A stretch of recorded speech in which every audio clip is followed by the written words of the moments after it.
faithfully delivering value and interpreting great books worldwide. Hello, this is Sally's Book Talk. Today, we're exploring this book called The Sears Attachment Parenting Book. As new parents, you might have worries like these. The baby's crying, should I soothe him? Will holding the baby too much spoil him? Should mom sleep with the baby? And so on. Before your baby turns 3, you might face these parenting issues. But how exactly do you solve them? Don't worry, the Sears Attachment Parenting book we're discussing today can help you solve all those challenges. Speaking of the authors, it's not just one person, but a family of American pediatric medical experts. The 4 parenting experts in the Sears family are Father William Sears, Mother Martha Sears, and their 2 sons, Robert Sears and James Sears. And here I'll focus on introducing Father William Sears because he pioneered attachment parenting. And this Sears Attachment Parenting book was created based on that. William Sears is a medical doctor, currently a clinical professor of pediatrics at the University of California School of Medicine. As a member of the American Academy of Pediatrics, he's among the most well-known and influential parenting authorities in the U.S. He's written over 40 bestsellers on pregnancy and parenting and serves as a medical consultant for several magazines.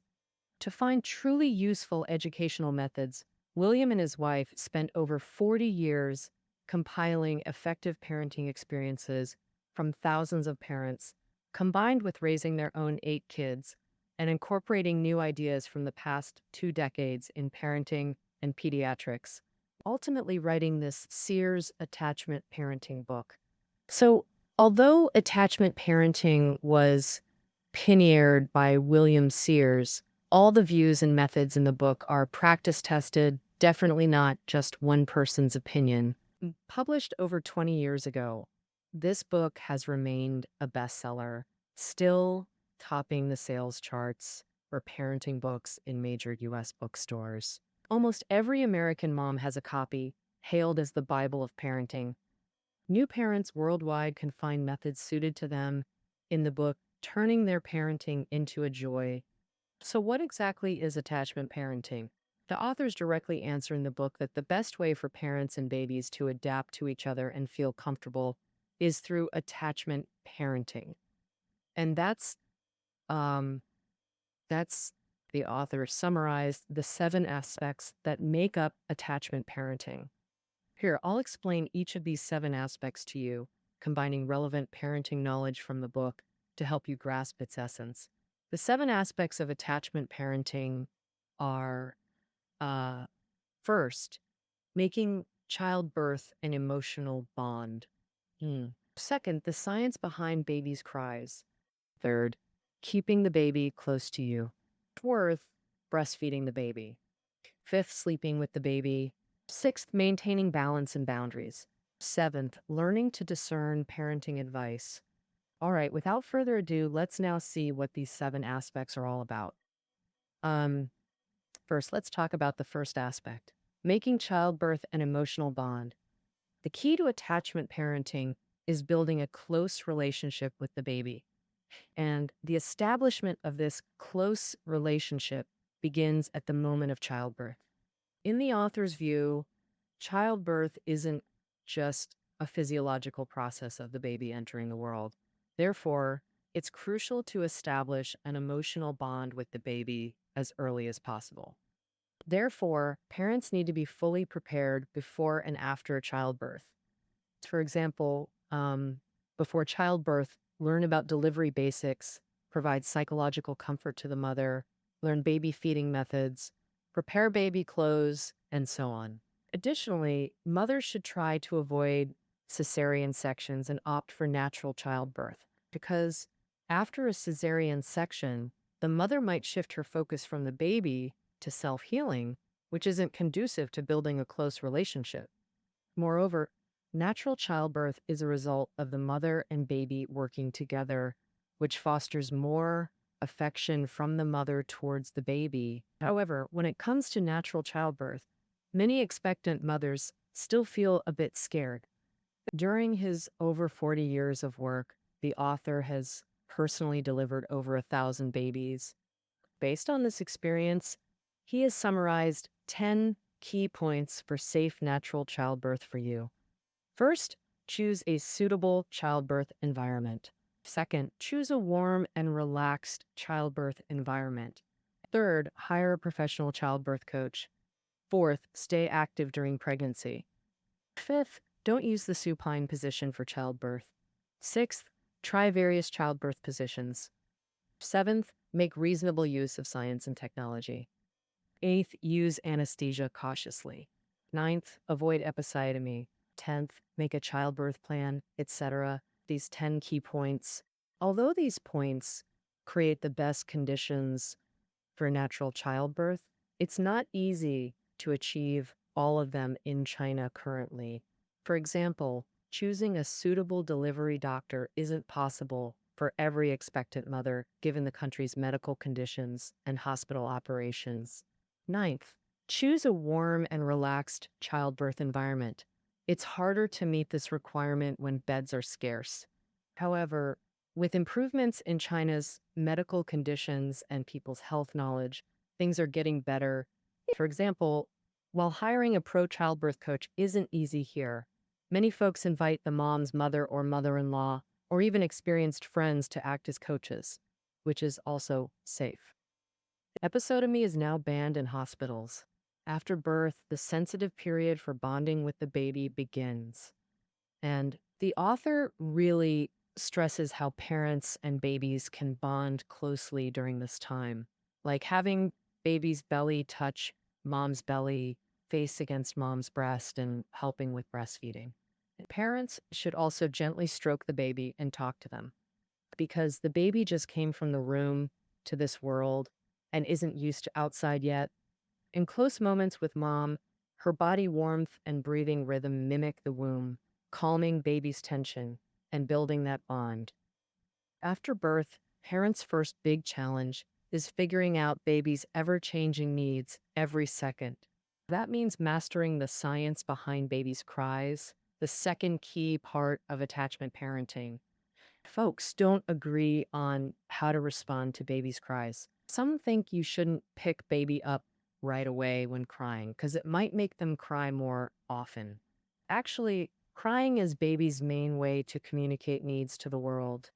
If parents ignore baby's cries on purpose, imagine how discouraged that little one must feel inside. As parents respond to cries more quickly, they understand each other better and work together smoother. The close bond will grow stronger step by step. There's a lot to learn about the science of baby's cries. For instance, some families move baby to another room after birth so mom can rest, only bringing them back for feeding.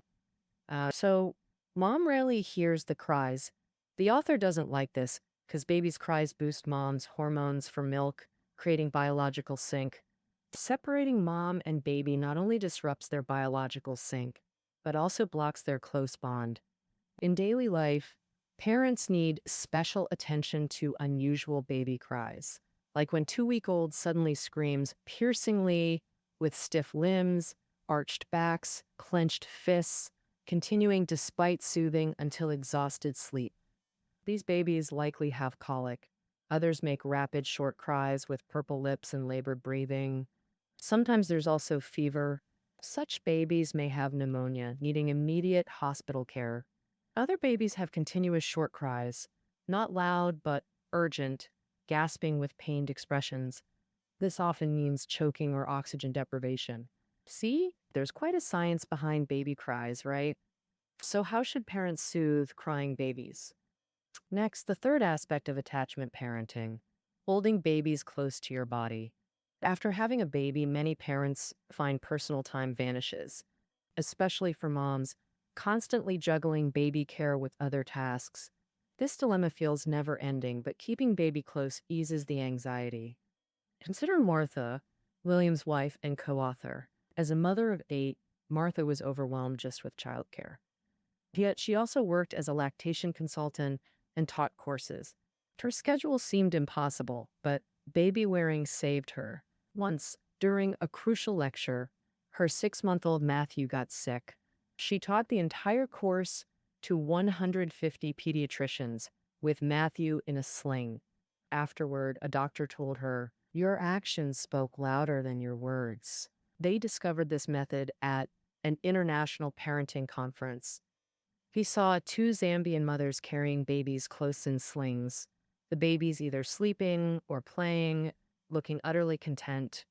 The author asked them why they did this. The mothers replied, "It was good for the babies and made them feel relaxed." This embodies the close relationship attachment parenting emphasizes. Babies carried close to mom more often are happier, cry less, and develop stronger independence. They channel crying energy into growth, developing better while strengthening the parent-child bond. Of course, the benefits go far beyond this. Research revealed this method promotes babies' routine, regulates limb movements, balances vestibular systems, and boosts learning. Babies carried close engage more with the world in natural learning states, enhancing development. Newborns alternate between eating and sleeping. Now let's discuss the fourth aspect of attachment parenting. The fourth aspect, breastfeeding babies. Some still prefer formula, viewing breastfeeding merely as feeding. But breastfeeding is far more than filling baby's stomach. First, breast milk suits babies better than artificial products like formula or rice cereal. It contains essential nutrients, fats, proteins, vitamins, minerals for growth.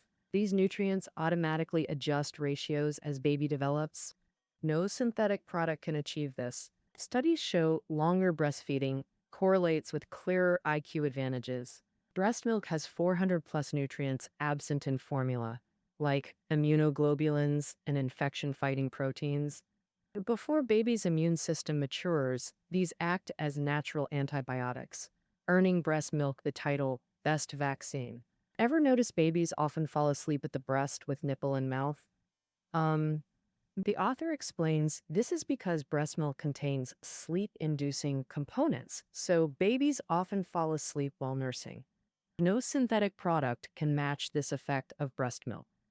The benefits of breastfeeding for babies are well known, but many may not realize its advantages for mothers too. For example, baby sucking triggers prolactin and oxytocin production, calming hormones that help mom sleep faster and rest better. Moreover, each suck stimulates uterine contractions, aiding mom's postpartum recovery. Additionally, breastfeeding reduces mom's risk of breast cancer. Now, some might ask, breastfeeding has many benefits, but when should weaning happen? On weaning, the author criticizes early weaning and refutes claims that breastfeeding creates dependency.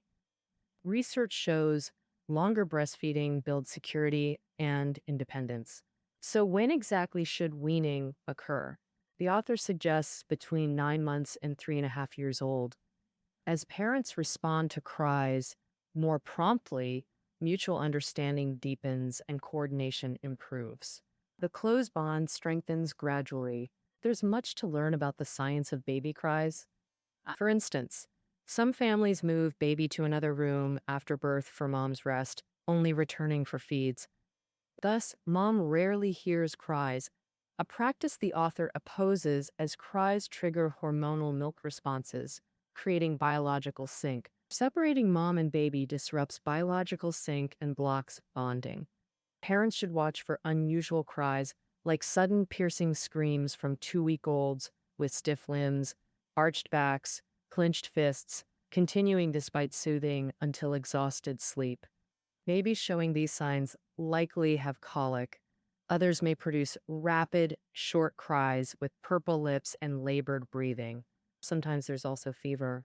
Such babies may have pneumonia requiring immediate hospital care. Other babies have continuous, short cries, not loud, but urgent, gasping as if struggling for breath with pained expressions. But this often indicates choking or oxygen deprivation. See? There's quite a science behind baby cries, right? So how should parents soothe a crying baby? Next, the third aspect of attachment parenting, holding babies close to your body. After having a baby, many parents find their personal time suddenly diminishes. Especially for moms, It's either caring for the baby or handling other tasks. This constant juggling feels like a dilemma, but keeping baby close can ease the anxiety. Let's look at how the other author, William's wife Martha, handled it. As a mother of eight, Martha was overwhelmed just by childcare. Yet she also worked as a lactation consultant and frequently taught courses.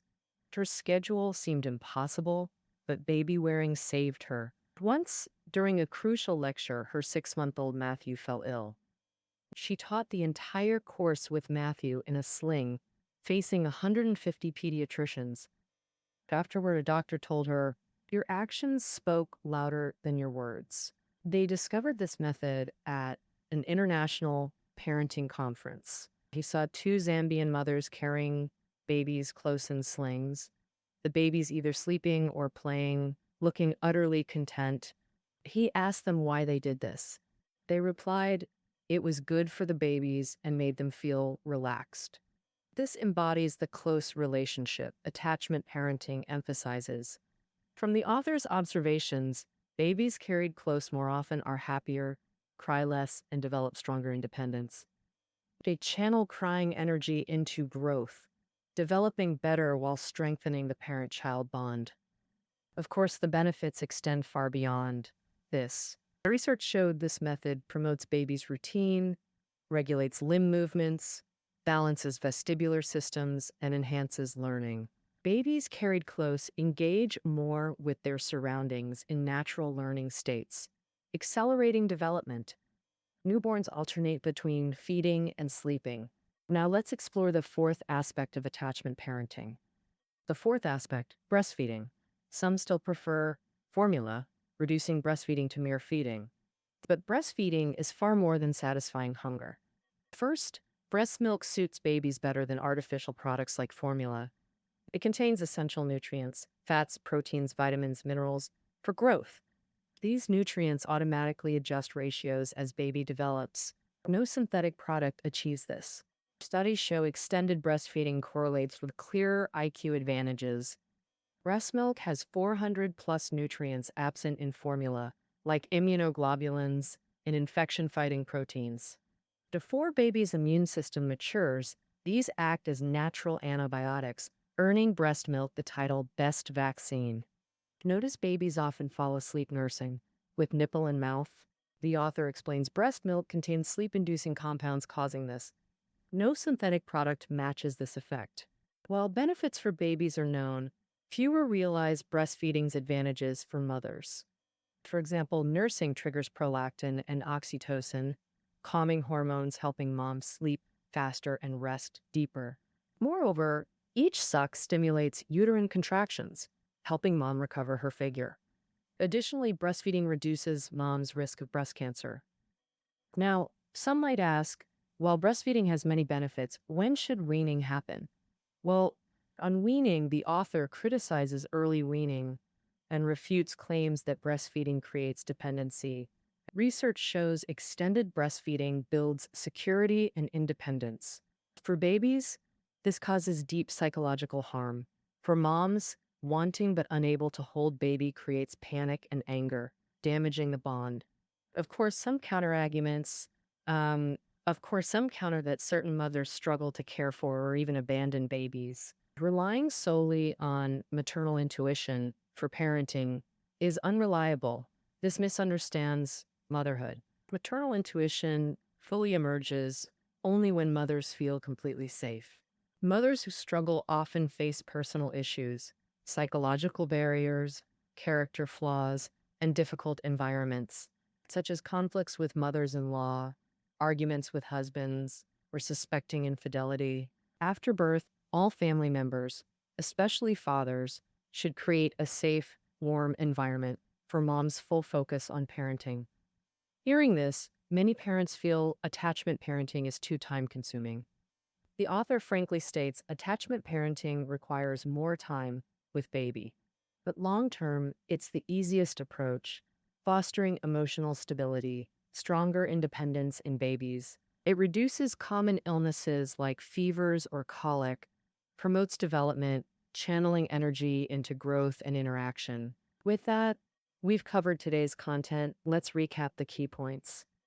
We discussed the 7 aspects of attachment parenting, making childbirth an emotional bond, the science of baby cries, breastfeeding babies, keeping babies close, sleeping with babies, maintaining balance and boundaries, learning to discern, parenting advice.